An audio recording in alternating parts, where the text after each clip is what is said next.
ప్రైజ్లాడండి. ఈరోజు దేవుని యొక్క వాక్యము మనిషిని జ్ఞాపకం చేసుకుంటాకి వాడు అపాటివాడు అని దేవుని వాక్యం తెలియచేస్తుంది. ఈరోజు దేవుని సేవకుల్ని అంటే దేవుని కంటే దేవుని సేవకుల్ని ఎక్కువగా ప్రేమించేవారు కనబడతా ఉన్నారు.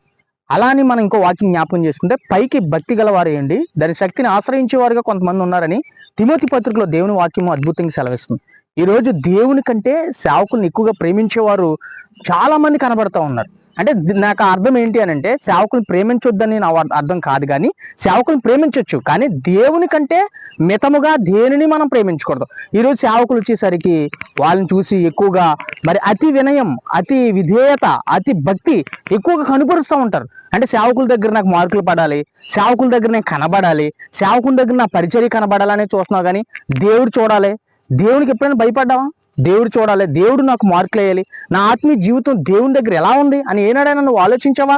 కానీ దేవుని వాక్యం తెలియచేస్తుంది, నువ్వు ఎక్కువగా దేనిని నీ కన్నులకు ఇంపుగా దేన్ని ప్రేమించుకో, ప్రేమించిన ఎడలా నేను ఒక దెబ్బ దాన్ని తీసుకుని వెళ్ళిపోతానని దేవుని వాక్యము తెలియజేస్తుంది. కాబట్టి ప్రియ సహోదరుడా, ఈ మాటలు అంటున్న నీవు దేవుడు చూస్తున్నాడని భయపడు. నువ్వు ఎక్కడున్నా, ఏ స్థితిలో ఉన్నా, ఏ స్థానంలో ఉన్నా ప్రభు చూస్తున్నాడు. ప్రతిదీ నిన్ను అణువు నిన్ను గమనిస్తున్నాడు దేవుడు. దేవునికి భయపడు, సేవకులు కాదు, దేవుని యొక్క సేవకురాలు కాదు, మనుషులు కాదు నువ్వు భయపడేది. దేవునికి భయపడాలని, భయపడి భక్తి చేయాలని నీకు తెలియజేస్తూ, మరి ఆ దేవుని యొక్క ఘనతను పొందుకోవాలని నీకు తెలియజేస్తూ ఈ మాటలు ముగిస్తున్నాను. దేవుడు దీవించును కాక. ఆమేన్.